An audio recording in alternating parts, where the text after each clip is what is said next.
Medical 2025-26 রসায়ন প্রশ্ন solve. যে সকল পরমাণুর ভর সংখ্যা একই কিন্তু পারমাণবিক সংখ্যা ভিন্ন তাকে কি বলা হয়? যেহেতু ভর সংখ্যা একই এজন্য আইসোবার। 2 নাম্বার, কম্পোজিট কণিকার উদাহরণ কোনটি? ডিউটেরন। 1000 ml 5% সোডিয়াম হাইড্রোক্সাইডের মধ্যে সোডিয়াম হাইড্রোক্সাইডের পরিমাণ কত? 50 গ্রাম। এটা ম্যাথ করে একটু বের করতে হবে। 3 নাম্বার, অবস্থান ভেদে জারক বিজারক হিসেবে কাজ করে কোনটি? Ferrous oxide. এর সাথে আরও কয়েকটা ছিল, যেমন পটাশিয়াম পারম্যাঙ্গানেট, এছাড়া আরও কয়েকটা ছিল। প্রাইমারি দূষক কোনটি? Sulphur dioxide. ঠিক আছে। এরপরে 6 নাম্বার দেখো, মেলামাইন থেকে উৎপন্ন বৃক্কের জন্য ক্ষতিকর উপাদান কোনটি? Cyano uric acid.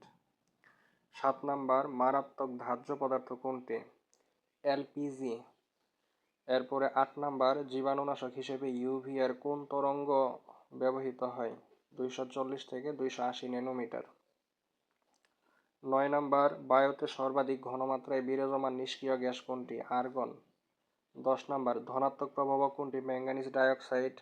সাথে আরও কয়েকটা ছিল, যারা পরীক্ষা দিয়েছো তারা অবশ্যই এগুলো খেয়াল করেছো। 11 নাম্বার, মনোপ্রোটিক অম্লের উদাহরণ কোনটি? এই যে HClO4, পারক্লোরিক অ্যাসিড। উচ্চতর অ্যালকেন তৈরি করা যায় কোন বিক্রিয়ায়? ওটস বিক্রিয়ায়। তারপরে 13 নাম্বার, ওজোন স্তর ক্ষয় হলে নিচের কোনটি হতে পারে? ত্বকের ক্যান্সার, স্কিন ক্যান্সার হবে। 14 নাম্বার, অপটিক্যাল ফাইবারের উপাদান কোনটি? প্রধান উপাদান কোনটি? Silicon dioxide. 15 নাম্বার, ক্যালোরিফিক মান বিবেচনায় সবচেয়ে ভালো কয়লা কোনটি? অ্যান্থ্রাসাইট কয়লা। এরপরে এই 14 নাম্বার আরেকটা রিপিট, এখানে মিস্টেক হয়ে গেছে অবশ্য। আচ্ছা, যে ভারী ধাতুর কারণে ব্ল্যাকফুট ডিজিজ হয় তা হলো আর্সেনিক। এটা সবারই কমন থাকার কথা। 15 নাম্বার, মোটর যানে ব্যবহৃত সিএনজি গ্যাসে মিথেনের পরিমাণ কত? এটা একদম বই থেকে তুলে দেওয়া, 95 থেকে 99%। এরপরে 16 নাম্বার, এসটিপিতে কোন গ্যাসের মোলার আয়তন কত? এটা না পারলে আর কিছু বলার নাই, 22.4 লিটার। ফেরিক ক্লোরাইড দ্বারা শনাক্ত করা যায় কোনটি? ফেনল, একদম বই থেকে তুলে দেওয়া। এরপরে 18 নাম্বার, সেমিকন্ডাক্টর রূপে ব্যবহৃত অপধাতুর প্রতীক কোনটি? জার্মেনিয়াম।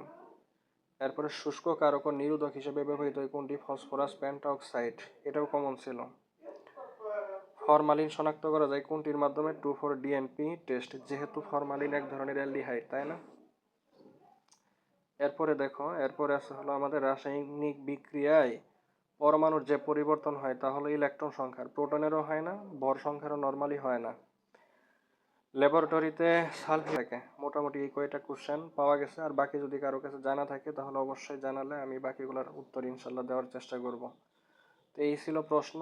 যদি কোনো ভুল হয়ে থাকে, যেহেতু কালেক্ট করা, এই জন্য অবশ্যই জানানোর অনুরোধ রইল। ঠিক আছে, ধন্যবাদ সবাইকে। ভালো লাগলে অবশ্যই চ্যানেলটি সাবস্ক্রাইব করবেন। Thank you.